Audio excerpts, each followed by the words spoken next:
E aí, meu player, tudo bem com você? Assustou? Não.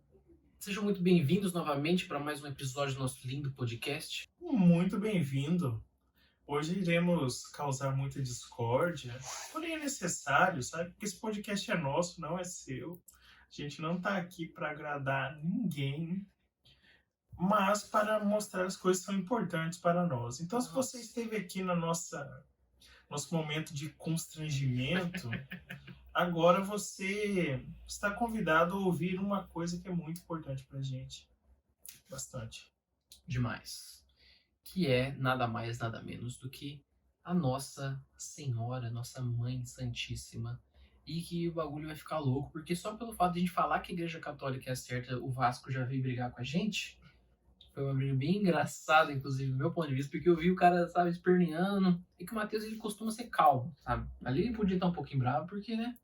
A internet faz a gente ficar igual aqueles cachorros, sabe? O portão tá ali, estão me metendo pau, abre o portão, aí já fica meio de boa, né? E foi muito bacana, cara. Eu gostei demais de ver aquilo lá. O cara esperneando. É massa. Eu gosto de Exatamente. causar essas tretas. Gosto de. É que eu acho que eu sou muito orgulhoso, tá ligado? E poder ser orgulhoso com alguma coisa que é muito certa, parece que dá um saborzinho a mais, tá ligado? Mas eu não deveria, não. Eu fiquei bem triste com aquela treta, na verdade, cara. Coitado do maluco. Sério, eu realmente tenho dó de pessoas assim, sabe? Porque é difícil dialogar com pessoas que não querem te ouvir. Eu geralmente respondo assim como Nosso Senhor, com silêncio. Ele respondeu Pilatos até quando Pilatos estava disposto a ouvir. Quando não estava mais, ele ignorou bonitamente. Muitas pessoas me dizem que o silêncio é algo desrespeitoso, porém eu acho que em algumas ocasiões. Eu acho que é nada a ver mesmo. Não é não. O silêncio é perfeito para quando você aprende a usar ele, cara. É um negócio que funciona muito mais que qualquer esforço verbal que você faça, que você lute para argumentar. Naquele caso ali, no caso o maluco do Vasco, que eu nem sei como é que é o bagulho ali, é simplesmente era a nossa opinião, tanto que tudo que se passa aqui é nossa opinião, né? Como diria o Deus Digo, é a nossa opinião, é sobre opinião, cara. Você não precisa achar certo ou errado. E aí o cara veio falar, mas e por que você acha que a igreja católica é certa? Que negócio é esse? Ligar por um negócio que é a nossa opinião. Lógico que a gente vai lutar com unhas e dentes caso o cara venha falar mal, como chamar a gente de idólatra. O que é um argumento muito engraçado também, mas tudo bem. E é isso. Ele começou querendo impor a opinião dele sobre a nossa. Não, eu tentei explicar. Ele falou, por que a igreja católica? Eu falei, por causa disso, disso, disso. Ele não queria aceitar, eu respondi até quando deu, entendeu? Tipo, eu falei, boa sorte pra você na sua jornada, que Nossa Santíssima Mãe te abençoe. Aí pronto, é só assim deixa a pessoa constrangida. Mas enfim, cara, um fato que eu quero trazer aqui do silêncio é o seguinte, no trabalho, tem uma colega que é muito difícil de lidar, entendeu? Porque ela gosta de impor a opinião dela e ela tá. Enfim, eu não sou o único que tem problema com ela. Na verdade, o problema que eu tenho é que é pequeno, porque tem a outra redatora que bateu um pouco com ela na agência. Então, o que aconteceu?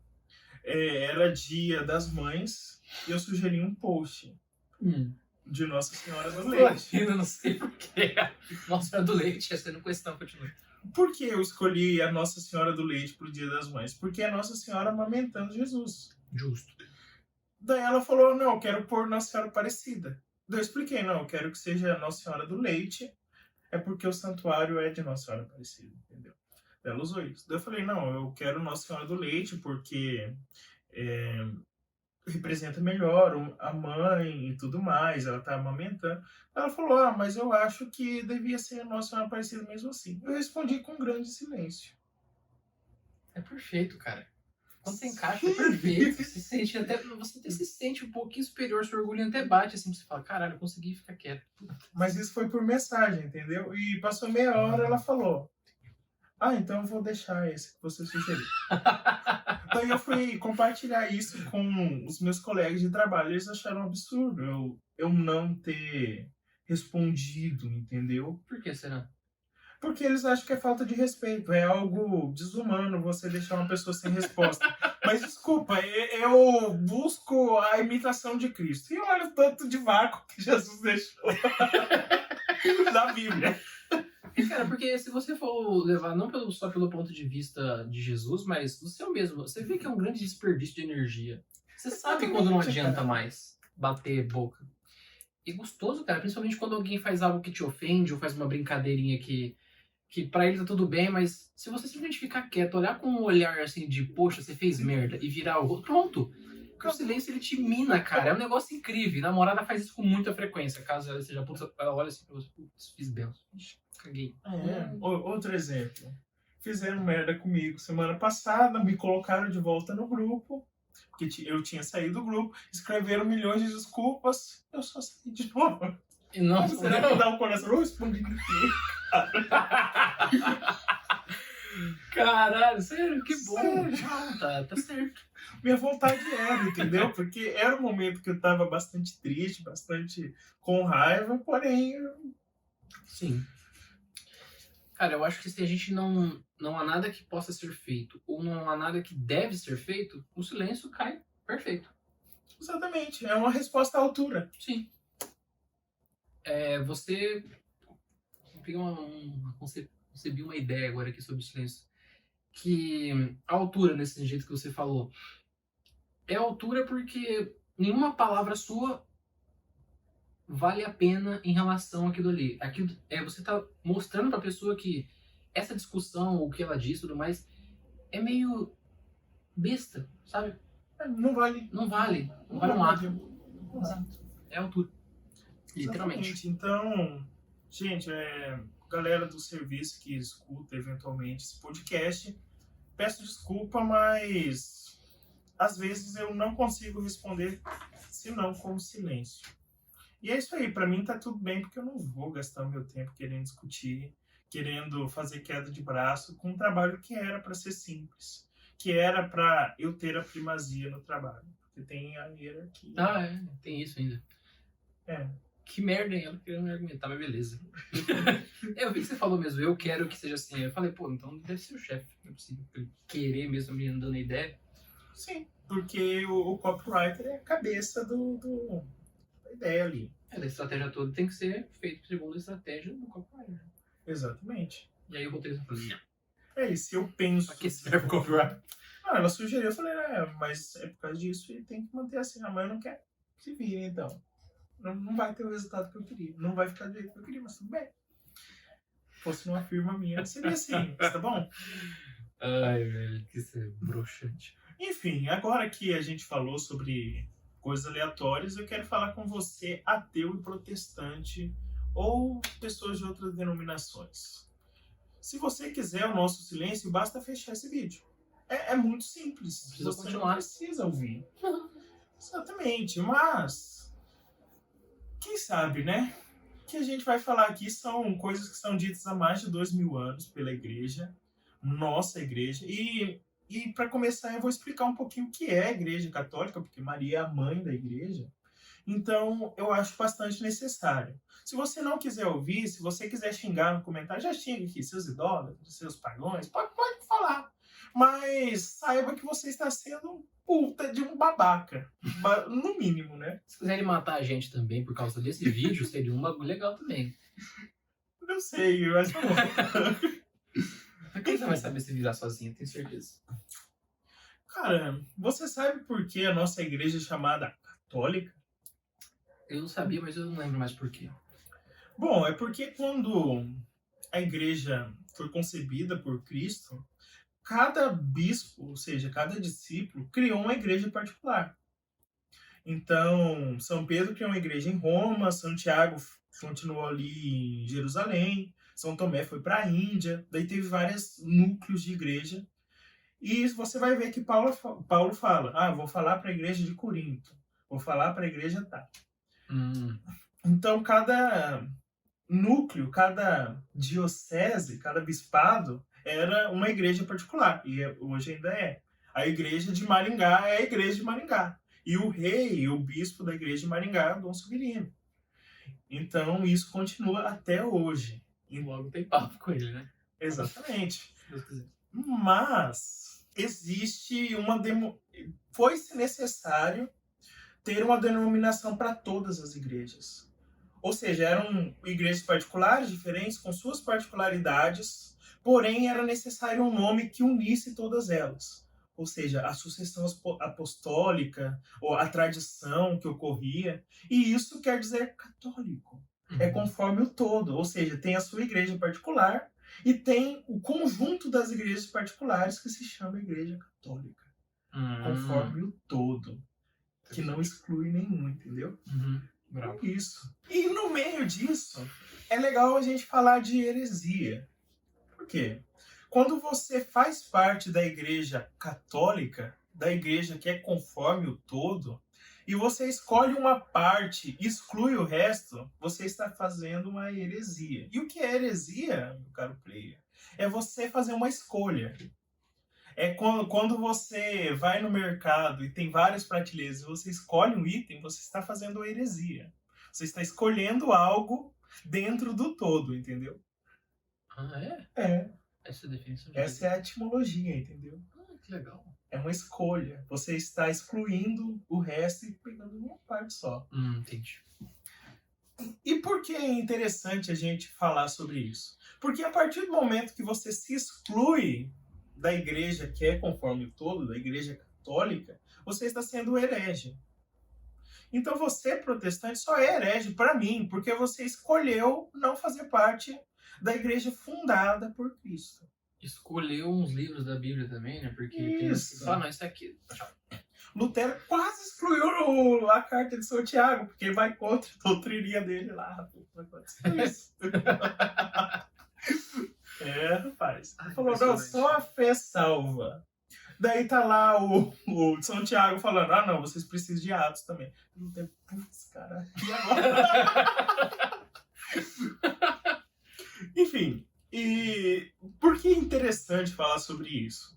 Porque você, protestante, é um herege. Você decidiu, não conscientemente, porque provavelmente você não foi e fundou sua religião saindo da católica, mas a igreja fundada por Cristo, ela não se baseia só na escritura. Só a escritura não existe para nós. Por quê? Porque só a Bíblia, ela não é o suficiente para a nossa salvação. É necessário uma tradição, uma sucessão. Se você pegar qualquer bispo, o bispo da sua cidade, e estudar um pouquinho, você vai ver que ele tem descendência em um dos apóstolos. Se eu não me engano, nosso antigo bispo, Dom Anuário, era sucessor direto de São Tomé. Todo bispo é sucessor direto de um apóstolo. Sério isso? Sério. Caralho, que bravo! E o seu pastor? É sucessor de quem? O Silvio Santos podia ser então também, porque ele é sucessor de Davi. Sabia? Tem isso, tem um negócio.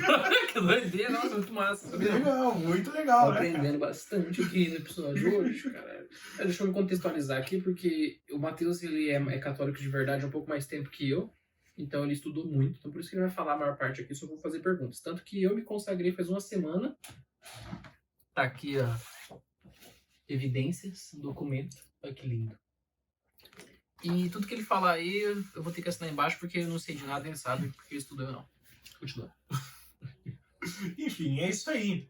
Então, todo o conjunto da religião, ela tem um sentido, ela tem uma tradição, algo que é transmitido de gerações e gerações, e uma das coisas que é transmitida de geração em geração é a Bíblia. A Bíblia é muito importante para nós, porém, quem compilou os livros da Bíblia, excluiu uns livros meio esquisitos, foram bispos. Então você, protestante, você acha que a Bíblia veio de zíper e tudo? Veio nada. Teve vários concílios para definir o que entraria no cânon da Bíblia. E, primeiro, essa contextualização eu acho bastante necessária. É essa igreja que eu faço parte. Eu não sei se o amigo vai ver isso, muito provavelmente não, talvez não corte, quem sabe, mas amigos que apoiam, amigos não, pessoas católicos que apoiam homossexualidade são hereges, por estar escolhendo uma parte e deixando a outra de lado. Cara, aí é diferente. Ou apoia o aborto. Eles são, mas talvez não conscientes. Ou talvez são só pecadores, entendeu? Porque é diferente uma heresia de um pecado. A heresia rompe totalmente a sua integridade dentro da igreja, e um pecado é um membro podre, entendeu? Que dá para ter cura depois. Então talvez as pessoas só são por ignorância. E se elas viram, se a gente explica o porquê ela continua nessa ignorância, ela continua sendo herege daí por consciência, entendeu? E o pensamento de que a igreja, as leis, os dogmas e tudo que tem hoje da igreja católica, o pensamento de que essas coisas são erradas porque ela é feita de homens, isso é um pensamento herege? Com certeza. Porque a igreja é acompanhada por Deus desde o início. Jesus falou, olha, eu vou estar contigo. Para quem ele disse isso? Para os discípulos. Os discípulos eram bispos. Ou seja, Deus está no meio dos bispos desde sempre, desde que ele foi embora. Então falar que um dogma foi determinado por um homem é no mínimo uma loucura para um católico falar isso. Porque não foi. Simples assim. Pois é, e é difícil, né, cara? Porque eu mesmo tinha esse pensamento de que a igreja é feita de homens, por isso que ela erra. E hoje eu vejo isso e dá dó. Católicos que pensam isso. Então, mas não é a igreja que erra. Tem que saber distinguir as coisas. Com certeza tem muito erro dentro da igreja. Experimentamos. Experimentamos na pele os erros que ocorrem dentro da igreja. Porém, Jesus, para mostrar que isso ia ser comum, quis ou permitiu, no caso, que o traidor viesse de dentro da igreja. Fosse um bispo. Ou seja, a pessoa que estava mais próxima dele também foi aquele que entregou Jesus. É Jesus falando, olha, dentro de vocês haverão pecadores, porém eu estarei com vocês sempre. Sim. Então, um dogma nunca poderá ser contestado porque não é o Papa que decide. Existe uma lógica dentro de um dogma, a gente vai falar dos dogmas aqui, que fazem sentido, que são algo incontestável. Agora vamos falar de novo com nossos amigos protestantes que dizem que nós somos idólatras. Nós somos idólatras? Não idolatamos, não. O que é idolatria? Adorar ídolos. Criar ídolos. Isso. Seria você adorar, ou seja, reconhecer como Deus algo que não é Deus. Muito simples.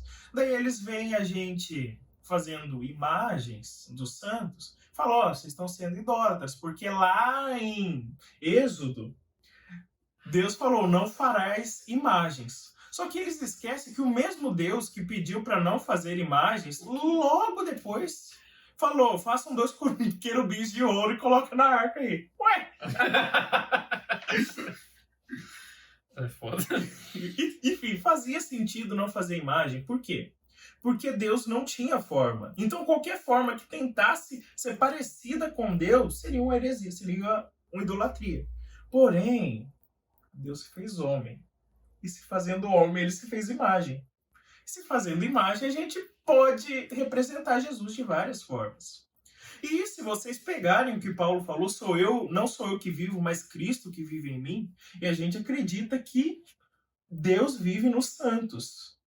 E por isso a gente pode fazer imagem de santo, porque Deus está neles, Deus esteve neles e está no céu. Então por isso a gente pode fazer imagens. Primeira parte. Segunda parte, a gente tem que distinguir dulia de latria. Idolatria seria você adorar um ídolo. Então acho que latria tem esse sentido de adorar, dar um culto a Deus. Porém tem dulia. Dulia seria uma reverência. Ah, mas isso é adoração.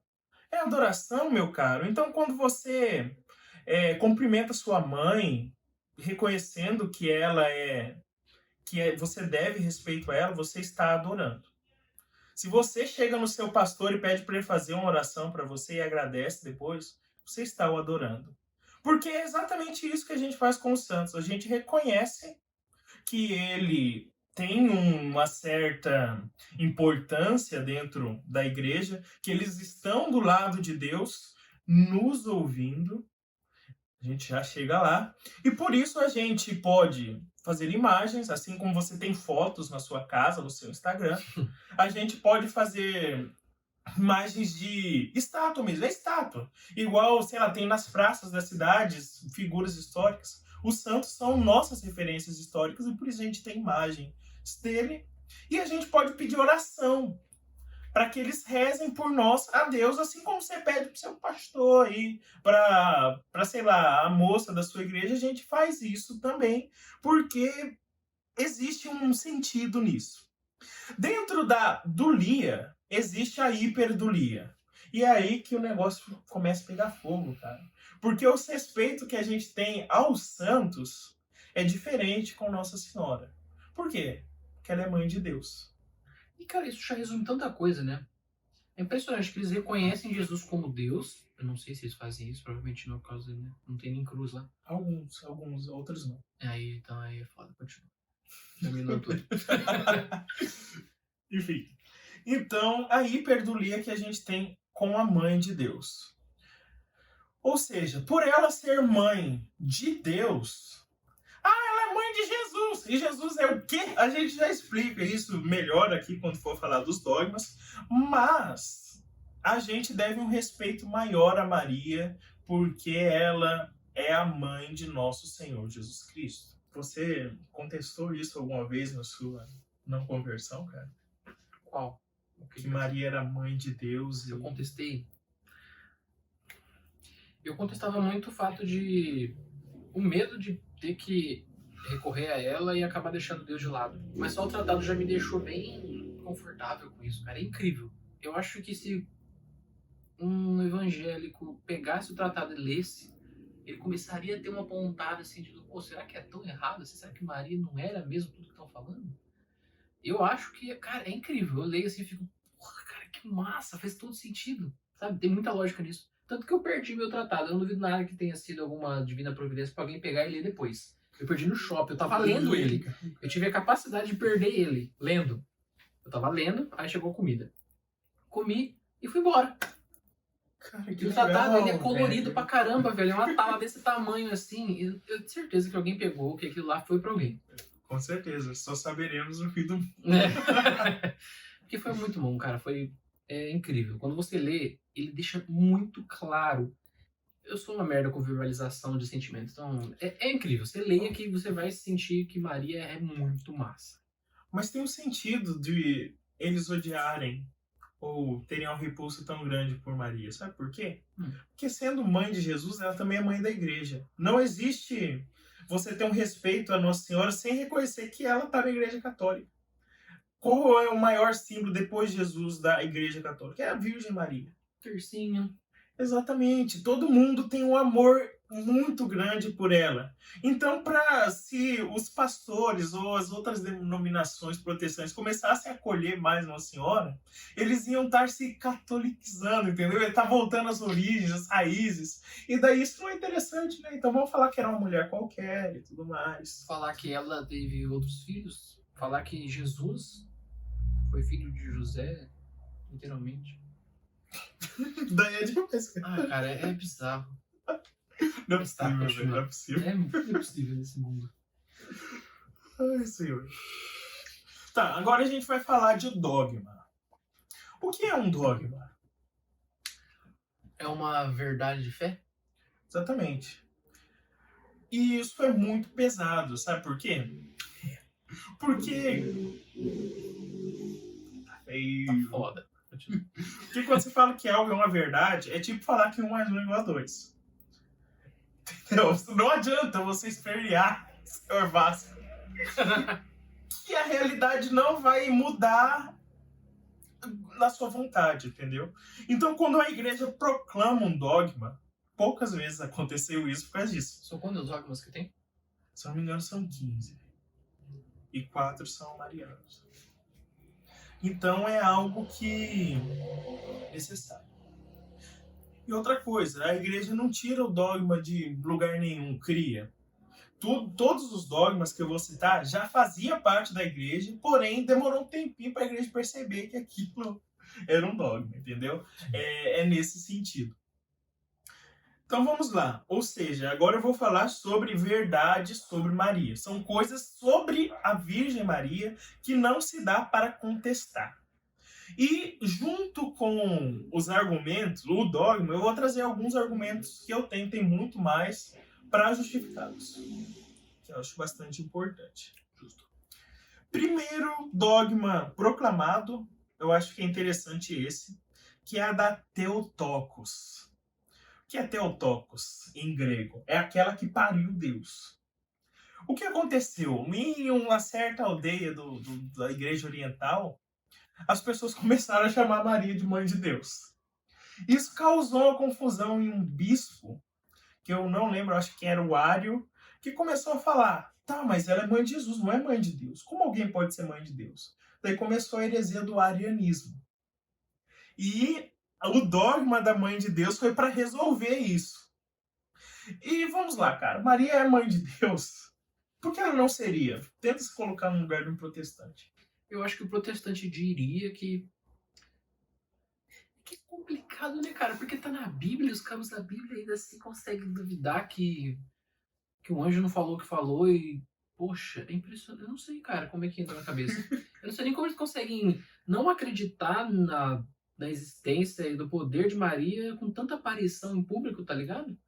Eu não sei o que passa na cabeça de vocês, é impressionante. Pode continuar.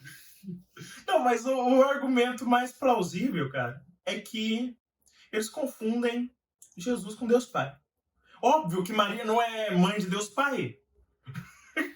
É. Então, tem lá, existe a Santíssima Trindade. É um Deus com 3 pessoas. Então tem o Pai, o Filho e o Espírito Santo. Maria não é mãe de Deus Pai nem do Deus Espírito Santo, mas é mãe de Deus Filho. Então, o momento que você diz que Deus Filho é Deus, Jesus é Deus, e ele tem uma mãe, então ele é mãe de Deus. Eu acho que o que faz eles parar mesmo é que eles não acreditam na Santíssima Trindade. Ou não entendem. Daí tem a confusão da união hipostática também. Por quê? Porque as pessoas discutiram por muito tempo se Jesus era Deus, ou se era um avatar, ou se era um fantoche, ou se tinha um espírito que era diferente e ficavam brigando entre eles. O reencarnou várias vezes, né? Até. Tem o Jesus overpower. Cara, tem o que dizia que, tipo, tinha realmente uma briga, tipo, um fragmentado em Jesus. Ora ele era Deus, ora ele não era, entendeu? Mas isso foi resolvido muito fácil com a união hipostática, ou seja, ele tem as duas naturezas não se cruzam, não se misturam e é 100%. Ele não é um semideus. Ele é 100% homem e 100% Deus. Daí tem as perguntas, né? Maria, mãe de quê? De um homem, óbvio. Ela não vai dar luz a um papagaio. Ela não vai dar luz a qualquer outra coisa que não seja um ser humano. Mas ela é mãe de quem? Ela é mãe de 2 coisas. De Jesus, que é Deus. Ou seja, ela é mãe de Deus por tabela, por assim dizer. Ela é mãe de Deus. Não tem como ela não ser. Ela deu à luz aquele que é o Filho, segunda pessoa da Santíssima Trindade. Então, geralmente é isso que os protestantes confundem muito. E é muito difícil de colocar na cabeça deles, porque tem muito pressuposto antes. Tem que pressupor que Deus Filho é Deus. Tem que pressupor que a união hipostática. Porque eles poderiam alegar, não, Jesus só virou Deus depois do batismo. Não, você tá louco? não é isso. Então, tem muita... Enfim, o fato é que Ari perdeu, tem até uma imagem dele, coloca aqui a imagem, dele apanhando pelo Papai Noel. Que? É porque o Papai Noel foi inspirado em São Nicolau. Ah, você não botou nele? Daí no concílio, reza a lenda, é lenda mesmo, aconteceu de verdade, mas tem mais. São Nicolau chegou nesse filme, não é mãe de quem? Deu tapão no maluco. Uma coisa muito legal que o padre Paulo, eu vi num vídeo dele hoje, ele falando sobre a mesma forma que entrou o pecado no mundo, também veio a salvação, né? É muito massa essa relação, porque nas 3 coisas aconteceu uma parada. Uma mulher virgem, que estava noiva, e um anjo veio trocar uma ideia. Na primeira, no caso, era a Eva, eu não sei se era virgem, mas ele falou que era, eu acredito, que estava noiva de Adão, e o Lúcifer veio trocar uma ideia com ela. E aí ela foi lá e cagou em tudo. E Nossa Senhora, a mesma coisa. Veio São Gabriel, falou com ela. E ela era virgem, tava noiva. E aí chegou Jesus e... Você esqueceu de um detalhe que entra no segundo dogma que eu quero falar. As duas mulheres eram imaculadas. É verdade, isso mesmo, Isso essas que imaculadas. não esquecer. Porra, a parte mais legal. Ele deu um gancho, vai, vende. Exatamente. É verdade, a Eva não tinha pecado, tava zero, até a hora que se Exatamente. ferrou. E Maria, zero. Ok, para falar sobre o dogma da Imaculada é polêmico, porque até dentro da igreja teve discussão por causa disso. Né, senhor, meu amigo Santo Tomás de Aquino? Santo Tomás de Aquino não acreditava na Imaculada, ele tinha os motivos dele, mas estavam errados, infelizmente. Tá, vamos lá. Ou felizmente, né? Ou seja, era melhor que ele estivesse certo e acreditasse na Imaculada. Ah, Então vamos lá. Isso descaracteriza Maria como uma mulher qualquer. Tudo bem que o próprio fato dela ser mãe de Deus nem tem como. já tira ela da posição de mulher qualquer. Porém, o fato dela ser imaculada é que torna ela diferente das outras mulheres. Tá, e por que ela é imaculada? Se vocês pegarem o livro de Jó, sei lá que capítulo, sei lá qual versículo, tem um prenúncio disso. Que tá escrito lá, não tem como o puro nascer do impuro. Se Maria era uma mulher qualquer, se ela era uma mulher impura, se ela tinha pecado, como que Deus ia colocar o filho dele num lugar imundo? Com a mínima manchinha de pecado? Não tinha. Por isso que o anjo falou que ela era cheia de graça. Outro detalhe importante que o padre falou nesse mesmo vídeo é que nenhum anjo elogia qualquer ser humano, só com ela, que ele chegou elogiando, falando, meu Deus, essa mulher é muito louca, velho, ela ama Deus mais do que a mim, mais do que eu amo Deus. Isso é impressionante, só de imaginar que um anjo já sacou, olhou pra ela e falou, cara, eu sou menor que ela, aí fudeu, né, poxa, sou um merda. Foi isso, incrível. Quando um anjo chega pra alguém sempre na Bíblia, é tipo, não temas. Fala, porque é apavorante. Bicho cabreiro. O anjo. Mesmo São Rafael. São Rafael abençoeiro em via de mano. Essa história é muito boa. Mas o arcanjo Gabriel, a primeira coisa que ele falou é salve, é ave. Uhum. Ave cheia de graça. Ou seja, ele estava praticando a hiperdulia. Imagina você como um anjo que já via Deus chegar em alguém e falar, ó, todo respeito. Ou seja, ele já se prostrou a ela porque ela não era qualquer pessoa. E, cara, o anjo, a proporção, é um anjo, cara. É um anjo. O anjo é um ser tão santo, mas tão foda. E fazer isso com uma mulher, como é que os caras ainda não querem achar que é qualquer uma, mano? O cara quer achar qualquer uma, mas o anjo não achou. A sua opinião é melhor que a do anjo, pô. Puta merda. Burro pra caralho. Continua. Ok. Daí o que acontece? Por ela ser imaculada, os argumentos dela não ser imaculada. Se ela já nascesse sem o pecado, Jesus teoricamente não poderia salvá-la. Ela seria exceção. Resolvido de uma forma bem fácil. Ele salvou ela antes dela nascer. Não precisa, tipo, o sacrifício dele na cruz valeu para salvar ela no passado. Porque Deus tá além do tempo, ele pode fazer isso, cara. Mas então, o que eles querem dizer é que se ela não tinha pecado, ela não ia ser salva? Exatamente. Esse foi o argumento de Mas Santo como Tomás. é que ela não ia ser salva? O que tem? É porque o argumento é o seguinte, Jesus tinha que redimir toda a humanidade. Excluir Maria de toda a humanidade descaracterizaria a salvação de toda a humanidade por Jesus, entendeu? Ah, entendi. Aí ele salvou. Tá, faz sentido, né? Não, faz todo sentido. O tempo é porra nenhuma pra Deus. Tanto que ele prenunciou a morte dele uma noite antes. Ou seja, ao mesmo tempo que ele estava rezando a primeira missa, ele estava vivendo o Calvário ao mesmo tempo, tá ligado? Caraca, velho. Bravo. Nem quero entender. Bora. É difícil dar um nó na cabeça. Né? Enfim, só que Imaculados, meu povo, tem uma característica muito legal. Primeiro, eles não morrem. Adão e Eva não nasceram para morrer. A morte veio como castigo. Verdade, né? O pecado que é a morte, né? Exatamente. Segundo, eles têm a moral infusa, ou seja, ninguém precisa ensinar aos Imaculados o que agrada ou não a Deus. Eles conseguem meio que intuitivamente saber o que fazer. Cara, o bagulho nasce super-homem, literalmente, porque, poxa, o que faz a criação de Deus, que é o homem, ter defeitos é o pecado. E se não tem pecado, o cara tá zero. Zero. É o liquidificador novinho, cara. Velho, que é só a tomada de 120. 10. Exatamente. Aumentei um pouquinho. Outra característica. Imaculados não ficam doentes. Aí não tem muito relato sobre isso, mas enfim. E a próxima é que imaculados não ficam velhos. Verdade, tem uma parte ali que eu acho que algum, não sei se é apóstolo, sei lá, alguém foi ver Maria e falou, tá todo novinha, mundo. tá zero. Tipo, certeza que ela era mãe de Jesus. Peraí, essa moça tem 15 anos, como assim ela é mãe de Jesus? Mas peraí, como é que faz pra parar com a idade que escolhe pra parar de envelhecer?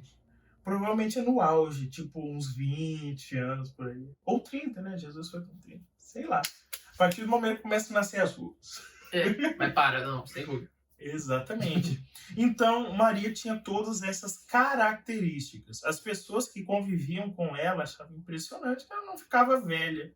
Tem relatos históricos disso. Tipo, a mãe de Jesus está sempre... E o último argumento que eu quero trazer porque ela era imaculada é que para Jesus ter nascido imaculado, ela teria que ser imaculada também. Obviamente, né? Filho de peixe, peixinho é. Filho de imaculado, imaculadinho é. Como que Jesus ia nascer sem pecado, nascendo de uma pecadora? No sense. Exatamente. Então, temos todo esse conjunto. E os outros dois dogmas de Maria, cara, derivam disso. O primeiro é Assunção. É mais fácil de explicar. Já que imaculado não morre, ela não morre. Pronto. Teve que... Mas me diga, qual que é a diferença de Assunção e Ascensão? Que eu não lembro agora. Faz tempo que me contaram. Muito simples, cara.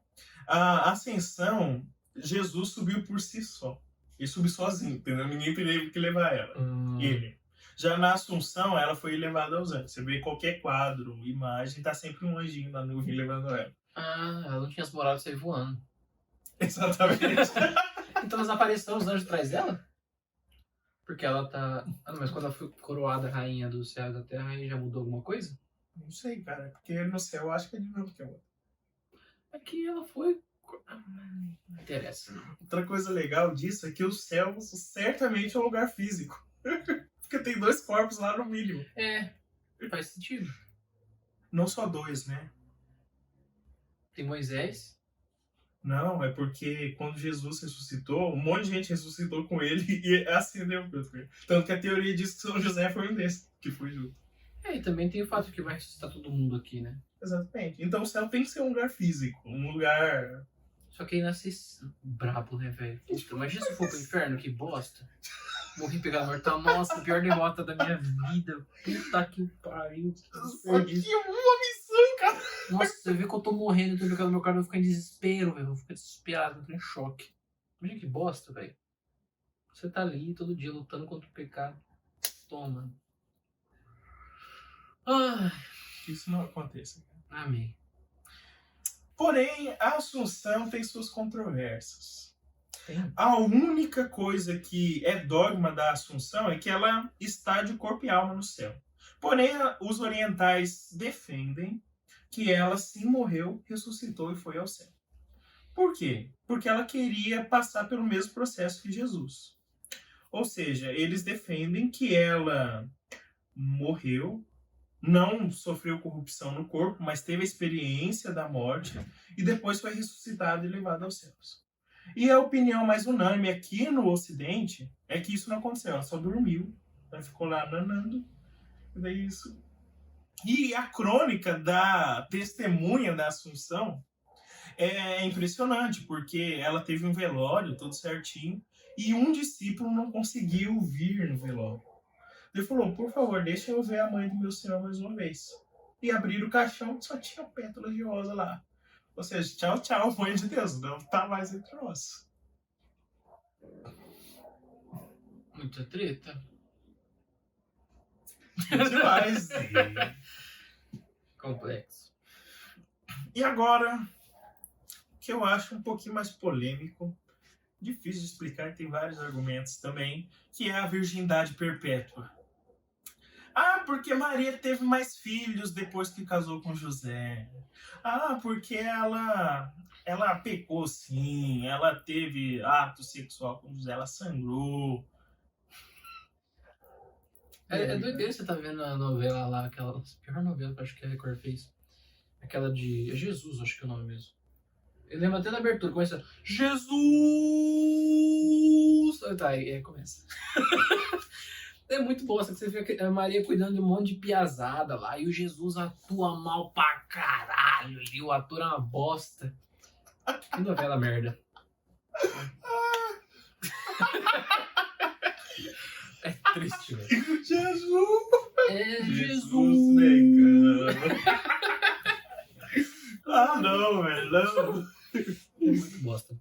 Enfim, vamos começar pela Bíblia. Vocês amam a Bíblia, né? Vamos lá. Imagina que você, Johnny, é uma mulher, está casada. Daí aparece um homem, um anjo no seu quarto e fala: "Ô, você vai ter um filho." Uhum. Bolado. Qual é a primeira reação que você teria? Ah, com meu marido, né? Óbvio. O que eu pensaria seria isso, né? Pô, Pô, legal. Eu já queria ser mãe, mas agora o anjo veio falar. Ai, demais! Nem vou ficar inseguro. Porém, não foi isso? Maria olhou pro anjo, ó, ela tava noiva de São José, olhou pra ele e falou: "Como se eu não conheço homem algum?" Como assim, mulher? Você não conhece homem algum? Você não é casada? Já você vai morar com ele. Como assim você não conhece homem algum? Isso é um indicativo de que Maria não tinha a intenção, talvez por a moral infusa dela, de ter atos sexuais. Ela sabia, combinou com José que... ia ser virgem. Exatamente, ele topou, porque ele era quem? Ele era José.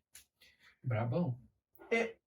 Esse é o argumento bíblico, ou seja, ela já queria ter a virgindade perpétua.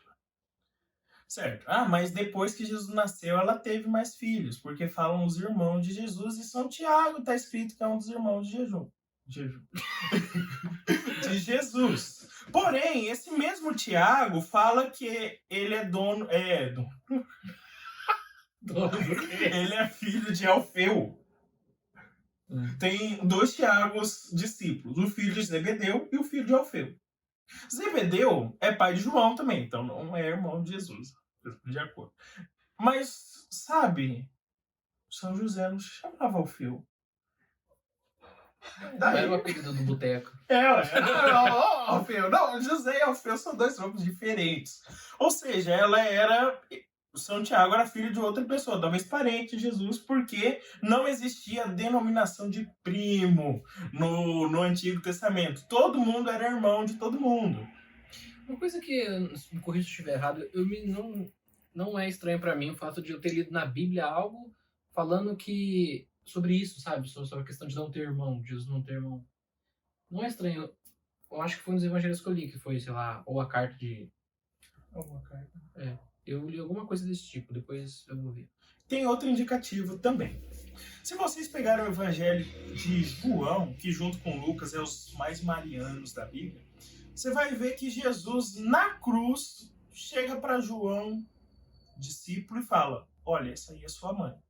O que Jesus está fazendo ali? Está falando: "Olha, eu era o único que minha mãe tinha, e agora eu quero que você cuide dela." Porque se Jesus tivesse irmão, ele nem ia ligar para isso. "Ah, não, meu irmão cuida da minha mãe. A gente são os inválidos, né? Barra de peazinho correndo. Isso deveria estar crescido, né?" Mas não, ele sabia que Maria precisava de alguém. Tanto que o próprio João fala. Quem escreveu a Bíblia? João. Enfim, ele estava lá. Depois disso, esse discípulo acolheu ela em casa. Ué, por que ele acolheu ela em casa se ela tinha um monte de filho? Devia cuidar, né? Ou será que ela não tinha filho? É gostoso, eu acho que a melhor parte é você conhecer padres que algum pastor ou evangélico veio querer conversar e ele conseguiu refutar tudo, sabe? É gostoso, porque é muito bom, assim, você pegar e... Puxa, mas tá... Eu gosto de briga e caos mesmo.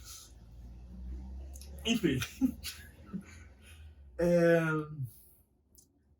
Tem outros... Ah, beleza. Resolvemos que ela não teve filho. Porém, o dogma não para aí. Ele podia parar aí, né? Não? Mas não para, porque depois do parto ela continuou virgem também. Isso aí é bolado. Daí a questão fica bem mais difícil de se transmitir, né? Mas vamos lá. Primeiro, os bebês sempre saem do jeito que entraram. Então vai lá o piruzinho na vagininha, pum, o bebê sai pelo mesmo buraco. Sai pelo mesmo buraco. Você sabe, quer saber como que é o processo de parto? Fica aqui, que você vai ver sobre o olhar de uma mãe como que é. Porém, já que é verdade que os bebês saem do mesmo jeito que entraram, como que Jesus entrou? Segundo o anjo, Foi pelo Espírito Santo. Se o anjo falou, quem sou eu? Quem é você? Exatamente. Daí existe um apócrifo. O que é apócrifo? Eles juntam elementos da tradição, ou seja, que os católicos já sabiam, com elementos pagãos, porque era distorcido. Porém, em mais de um apócrifo, acontece a seguinte narrativa. Na noite de 24 de dezembro, não era exatamente 24 de dezembro, mas véspera de Natal, ou seja, véspera do dia que Jesus iria nascer, São José não tinha lugar para ficar, isso todo mundo sabe. Daí ele leva Maria aonde? Uma gruta. Uma gruta é uma caverna.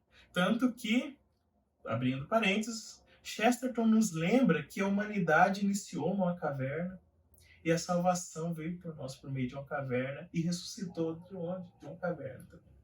Enfim, fechando parênteses, José não tinha onde levar Maria e levou ela numa grutinha junto com vários animais e falou, beleza Maria, fica aí que eu vou buscar uma parteira porque você está entrando em trabalho de parto. E quando ele voltou com as parteiras, algo impressionante havia acontecido. Jesus estava lá no presépio, como a gente conhece, e as parteiras foram dar assistência para Maria. Elas viram que tinha alguma coisa errada. E uma delas foi conferir e falou, isso é um milagre, uma virgem deu à luz.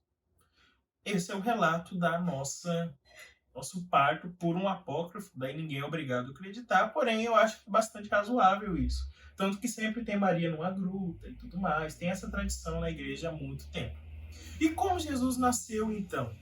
Provavelmente por uma habilidade que Deus tem de manipular a matéria, ou seja, ele pode simplesmente ter atravessado ou se teletransportado. Mas o fato é que ele manteve a mãe dele virgem mesmo depois do parto. Ele saiu do jeito que ele entrou, basicamente. Temos então esses dogmas marianos que falam um pouco também da vida de Maria, porque ela era tão serena, mas ao mesmo tempo curiosa, porque ela queria saber das coisas também. Tem vários relatos. E na Bíblia também mostra que desde sempre ela era intercessora. Por que os donos da festa de casamento não falaram direto com Jesus? Porque com Maria era mais fácil, né? A mãe do rapaz ali vai dar jeito, né? Então a gente continua fazendo isso. E agora a gente entra em um campo um pouquinho mais nebuloso, que acontece sempre, que são as aparições marianas. E do que se trata? Bom, como dissemos, ela ascendeu ao céu. Ela foi assunta aos céus, ela está de corpo e alma no céu, e às vezes ela vem dar um rolê. Basicamente isso, ela vem falar com as pessoas e deixar algumas mensagens e fazer alguns milagres. Basicamente é isso que ela faz, porque ela é a mãe do chefe, né? À sua direita se encontra a rainha. Então a rainha, ela se preocupa com os filhos dela e tem várias aventuras aqui na Terra. E a gente trouxe algumas, uma não é aparição, mas é muito importante, principalmente para nós brasileiros. E as outras duas são aparições gritantes que aconteceram no século passado. Ou seja, não vou falar de coisa medieval, porque vocês já têm dificuldade de acreditar coisa que aconteceu na semana passada. Se eu trazer coisa da Idade Média, aí que vocês não acreditam. Verdade. Vamos lá. Nossa Senhora Aparecida. Você tem alguma história com Nossa Senhora Aparecida, cara? Eu não sei porquê, mas eu sei que eu tinha um certo preconceito até. Não sei porquê. Eu sinto que eu tinha isso, eu não lembro o que era. Vou criar uma narrativa aqui. Como eu disse no nosso briefing aqui antes de conversar, Para mim, Deus e Nossa Senhora tava de muito bom humor, muito criativo. Porque as terras do Brasil não tinha um padroeiro. Se eu não me engano, é São Sebastião, que é padroeiro de Portugal. E Nossa Senhora da Conceição também era, digamos que, rainha de Portugal. E, curiosidade, Nossa Senhora Aparecida é Nossa Senhora de Conceição. Não existe nenhuma denominação Aparecida. A imagem que está lá é da Nossa Senhora do Apocalipse. Ou seja, ela grávida, com a lua nos pés e pisando no demônio. É a mesma Nossa Senhora. Partimos do início. Iniciamos com um escultor, que eu esqueci o nome, fazia imagens muito parecidas com aquela. Ele fazia com barro, se eu não me engano, do Rio Tietê. Então ele ia lá, pegava o barro, moldurava. Se não foi ele, foi um dos alunos dele que fez aquela imagem. E conta uma crônica que uma mulher um dia chegou até um padre com uma imagem quebrada, que provavelmente caiu no chão, despedaçou, e falou: padre, o que eu faço? Eu não quero jogar no lixo. Ele falou: pega ela e joga no rio, que daí é menos pior, né? Daí ela jogou no Rio Paraíba lá, e pronto, a imagem ficou muito tempo lá no fundo do rio. Alguns anos depois, um visconde, se eu não me engano, ou duque, veio para o Brasil para dar uma vistoria na colônia, né? Agente do governo. E todo lugar que ele passava, o povo recebia ele muito bem, com muita festa e tudo mais. E daí ele foi passar pela região ali de Aparecida, que era meio que um Sarandi, tá ligado? Era uma parte meio feia, meio... O povo que vivia lá era meio humilde, por assim dizer. Não era um lugar muito rico. E daí anunciaram, se não me engano, o prefeito, alguma autoridade: vamos buscar uns peixes pro que vai vir. Porque o peixe vai gostar, né? O peixe aqui o Rio Tietê, o Rio Paraíba ali não era muito poluído ainda. Então os pescadores foram pescar. E no meio da pescaria, eles não estavam tendo peixe, não estava vindo. E eles conseguiram, prestem atenção, pescar a santa. Mas eles não pescaram de uma vez. Primeiro eles jogaram as redes, pegaram uma parte. Beleza. Jogaram de novo, pegaram outra parte. Beleza. Daí jogaram de novo e veio um monte de peixe. Caraca. Ou seja, é quase que evangélico o negócio. Sabe, Jesus falando: não, joga a rede de novo que vocês vão achar peixe. Foi basicamente isso que aconteceu. E daí conta-se que eles deixaram a imagem com o rapaz que era mais devoto, porque eles não eram tão devotos assim. E o rapaz levou para casa dele. E a imagem ficou lá, cara. Ficou lá meio grudadinha e tudo mais. Mas o fato é que começou a acontecer algumas graças por causa dessa imagem. Então, viajantes que passavam ali, pediam a graça, era atendido. Pediam milagre, era atendido. Daí começou a ter uma grande fama a Nossa Senhora Aparecida. E, coitada, velho. Ela foi muito maltratada durante o período que ela teve. Porque ninguém tratava ela como ela trata hoje. Como ela tá hoje, tá? Vidro. Você passa lá, você nem consegue ver ela direito porque ela tá bem exposta. Antes ela ficava, sei lá, no oratóriozinho, colocava a vela do lado, ficava preto. Aí, sei lá, o povo ia rezar, todo mundo pegava ela na mão. Então era um negócio bem que jogado assim. Ou seja, era santa do povo, entendeu? E alguns dizem que todo mundo sabia que ela não era muito agradável aos olhos, a imagem. Por isso que colocaram um monte de penduricalho nela. Você põe a imagem lá depois dela nos anos 50, por exemplo. Ela tava cheia de corrente, cheia de joias. Assim. Gangster. Porque o povo enfeitava mesmo, porque o valor tava no significado. Porque a imagem, como eu disse, Deus estava em muito bom humor. Chegou: mãe, o que você acha da gente pegar aquele estátua e jogar fora? De graça, galera. Exatamente, tornar ela a imagem padroeira do Brasil. Meu filho. Povo regaçado assim, né, pô? Vamos imagem assim também. E é isso aí. Daí teve várias graças, inclusive da nossa rainha, né? Não chegou a ser rainha, mas a princesa Isabel alcançou uma graça por ela, muito devota também. Daí teve o milagre do escravo e tudo mais, que ele teve as correntes libertadas e tudo mais. Mas dessas crônicas, uma que eu mais gosto É da marca da ferradura, cara. A da marca da ferradura é icônica. O que aconteceu?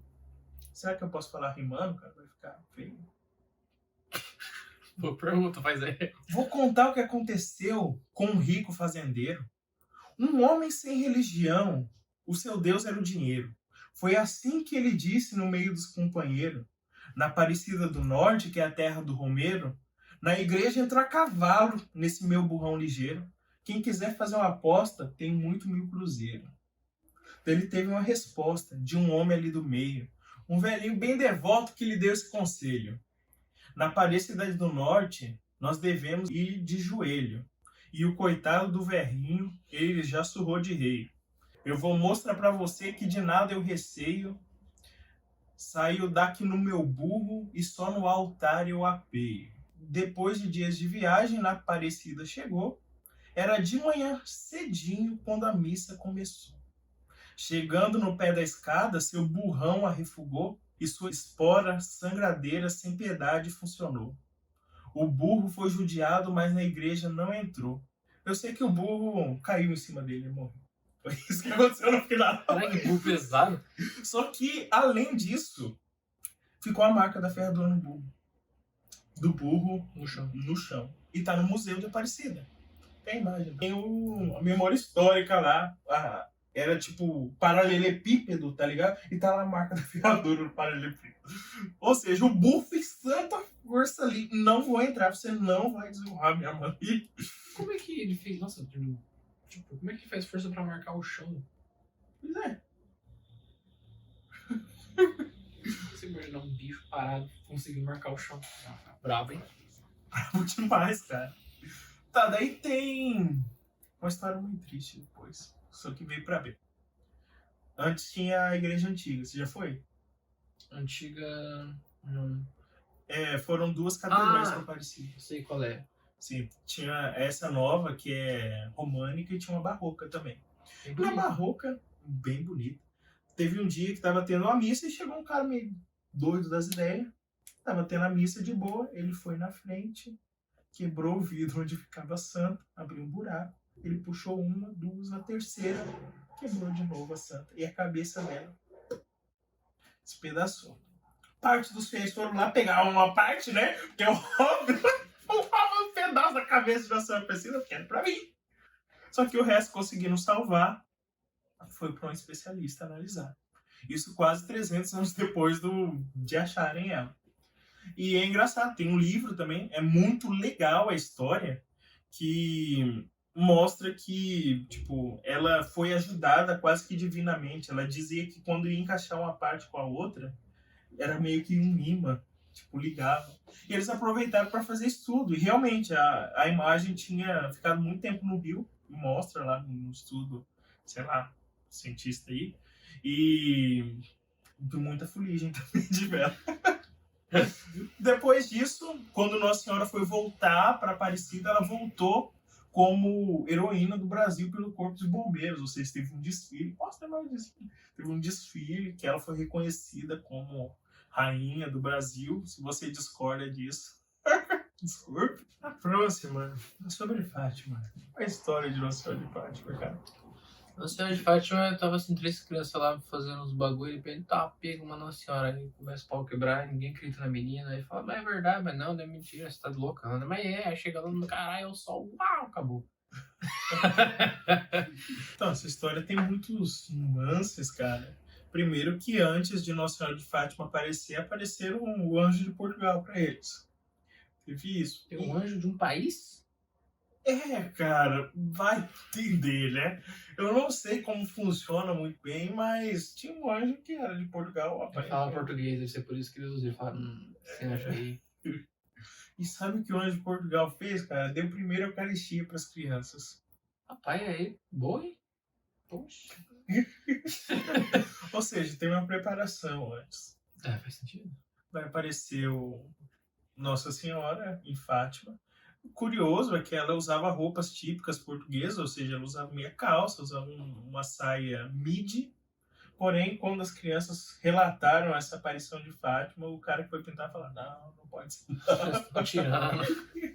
Mas Senhora de calça jeans, vocês estão viajando. não era de calça jeans, era da roupa típica de camponês português, entendeu?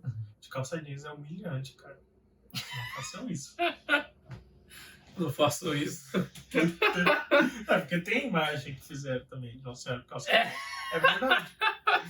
É humilhante, ultrajante.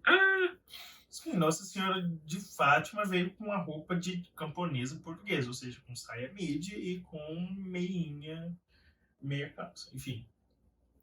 Daí ela veio, mostrou algumas coisas para crianças, uma delas o inferno.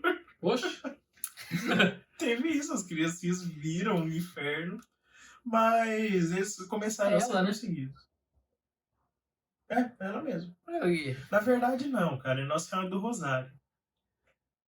não quer focar. Aí focou. Mas como assim? Não, é da Imaculado. Não sei o que tá acontecendo. Quem que é ela? Eu sei que Nossa Senhora do Rosário geralmente está em branco. Mas imagem de Nossa Senhora de Fátima mesmo não existe. O cara que pintou ela se inspirou em Nossa Senhora do Rosário. Se fosse para fazer ela mesmo, ia ser bem diferente. Ia parecer uma portuguesa. Enfim, daí aconteceu algumas coisas. As crianças foram perseguidas, chamaram ela de mentirosas. Que é óbvio. 3 criancinhas que ficavam cuidando de ovelha, daí de repente fala que tem uma Nossa Senhora, que tá aparecendo para elas. Não é algo fácil de engolir. Hoje seria legal, mas muita gente não acreditaria. Provavelmente eu também não, porque A criança gosta de viajar na Goiaba. elas realmente acreditam nas fantasias delas. Sim. Porém foi diferente. Por quê? É igual o filme de ET, né? Que a criança viu o fantasma, viu o ET, ninguém acredita. Porque criança é tudo burra para as pessoas. A criança nunca tem credibilidade Não. suficiente. E nem todas viam. Só a Lúcia via e ouvia. Uma só via, Jacinta, e o Francisco não ouvia. Era algo assim, né? Então ele ouvia. Uma só via. Como é que. Uma via e ele saia a voz? É tipo um macaco lá? Nem todos conseguiam se comunicar exatamente com a santa. Tanto que existe uma teoria, e essas teorias são abertas, ou seja, porque Nossa Senhora de Fátima não é artigo de fé, se você não quiser acreditar, mesmo com tantas provas, você não precisa. Mas, enfim, algumas pessoas falam que foi só uma alucinação providencial, ou seja, Deus deu a alucinação para as crianças para elas ouvirem aquilo, ou seja, não foi Nossa Senhora propriamente dito que apareceu ali, mas era uma projeção que Deus fez na cabeça delas. Mas independente do que seja, o fato é que Nossa Senhora marcou dia e horário para acontecer o milagre. E o milagre aconteceu. Era uma tarde chuvosa. Mais de 13 mil pessoas estavam presentes. Imagina, no meio da roça, estava uma lamaceira lá, chuva, todo mundo de guarda-chuva lá. Até que, de repente, a Lúcia... Houve um hype, né? Por isso que apareceu tanta gente. Teve um hype. As pessoas falando que não ia acontecer. Mas aí é brincadeira, é coisa de criança. Vamos lá só para tirar sarro deles. Enfim. O que aconteceu foi que, de repente, a irmã Lúcia ouviu a mensagem de Fátima e falou: olhe para cima. Daí todo mundo olhou, o céu se abriu, tudo secou e o sol começou. Um desfile na frente de todas as pessoas que estavam presentes e nos arredores também. Não foi só das pessoas que estavam lá. E daí todo mundo achou agora que o mundo acaba. Um monte de gente ficou apavorado. Obviamente. Em outros países acontecendo isso? Porque o sol é o sol, né? Não, mas só foi visto ali, entendeu? Foi Deus mesmo. Eu falei que Deus tem bom humor às vezes. Falou, o povo quer um sinal? Vamos pensar. Se citar o morto, já fiz. Sambar com o sol. O sol sempre tá no mesmo lugar. Chato. Façamos o sol sambar e mudar de cor para as pessoas que ali presentes. Mudou de cor também. Ele começou em tom de vermelho. Você foi um espetáculo a céu aberto.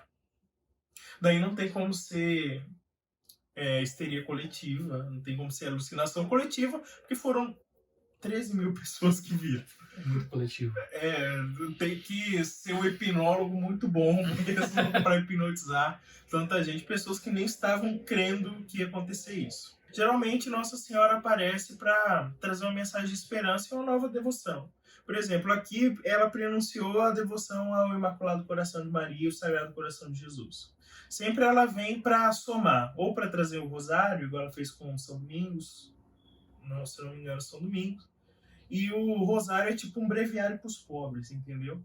Porque a igreja tem uma oração fixa, que é a liturgia das horas.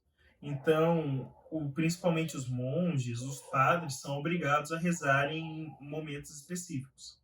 Mas nem todo mundo tinha acesso aos salmos, porque a liturgia das horas é predominantemente salmo. Daí Nossa Senhora falou, ok, para os meus filhos mais humildes é 150 Ave Marias, porque são 150 salmos. E daí nasceu o rosário como uma forma de universalizar, de tornar católico uma devoção privada dentro de casa.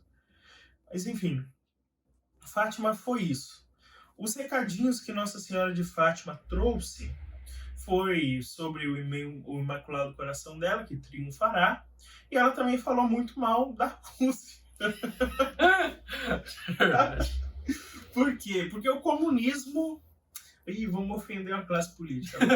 Você socialista, comunista, pagão.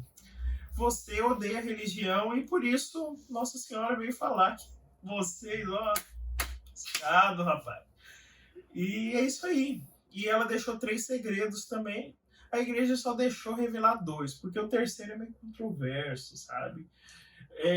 A igreja ela é muito sábia na hora de revelar revelações privadas, ainda mais que tanto crédito de Fátima. Por quê?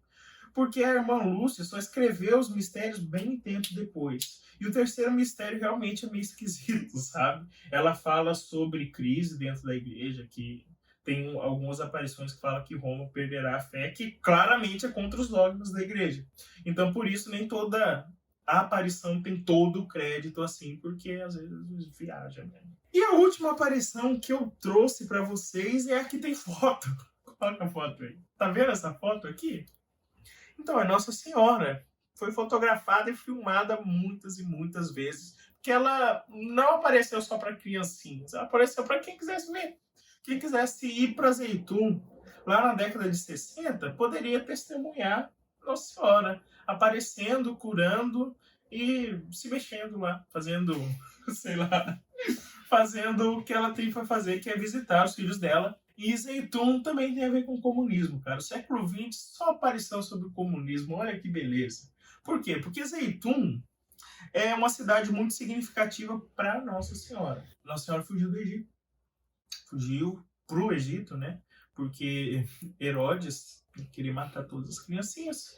E daí Deus falou, vaza daí. Porque vai dar merda, não tem que matar Jesus, não.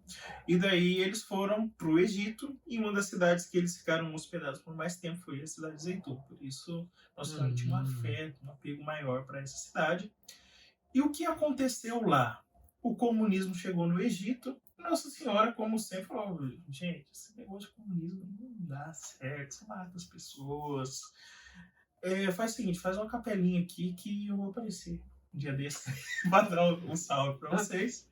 Mas foi realmente por causa do comunismo em si. Daí ela apareceu, ela aparecia, andava no céu, ou seja, para quem tinha um mínimo de dúvida, acabou ali.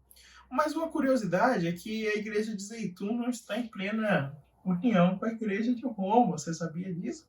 Uhum. Eles eram coptas. São coptas, né? Então, eles são descendentes dos apóstolos, porém, não reconhecem a autoridade do Papa. Mas, eles são descendentes dos apóstolos. Você é protestante, não. Você é descendente do Lutero. Que Lutero na filha do pão? Então, ali tem esse afeto, porque existem formas de se santificar nas igrejas apostásticas, mesmo elas estando erradas por terem abandonado Roma. Elas ainda seguem a tradição, têm sacramentos válidos, apesar de tudo. E até a Igreja Católica, a nossa igreja, ela reconheceu as aparições, não tem explicação não, foi a Nossa Senhora que apareceu ali.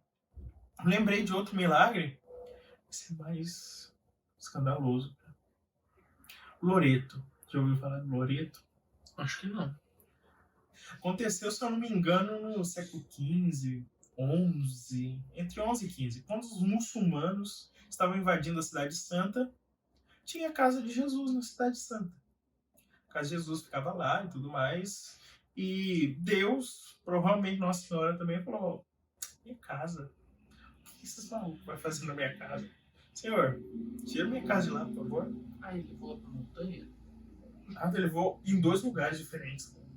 Primeiro, a casa saiu de Jerusalém e foi para Constantinopla, e depois foi para Itália.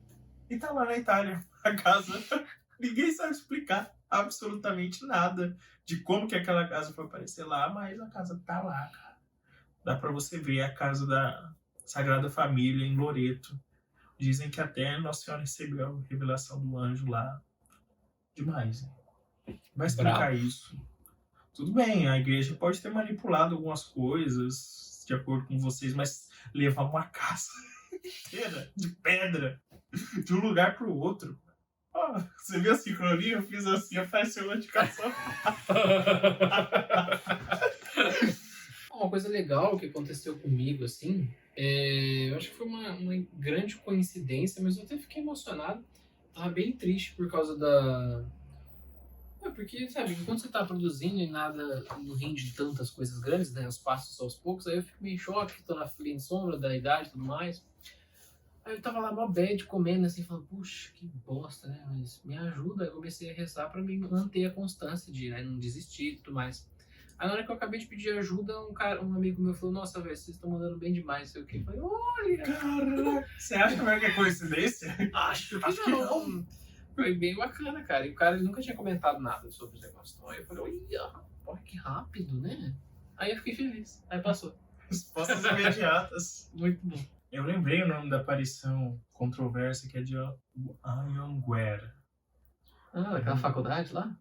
É uma aparição brasileira muito controversa, porque Nossa Senhora aparece praticamente todo dia só anunciando desgraça, cara.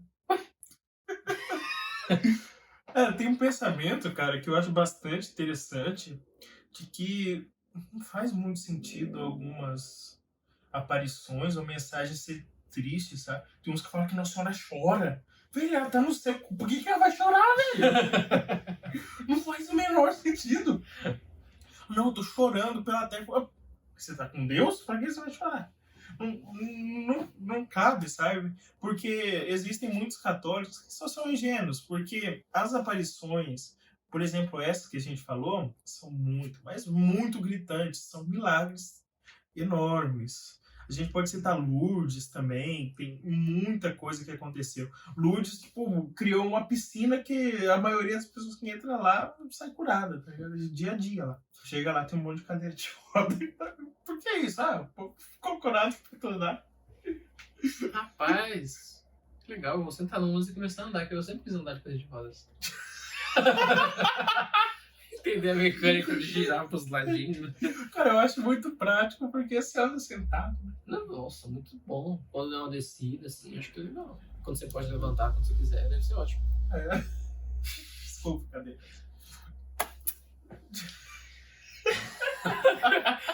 O rapaz tá no Instagram. Se eu não me engano, Aparecida são só 3 milagres comprovados. Vou explicar pra eles a diferença de graça e milagre.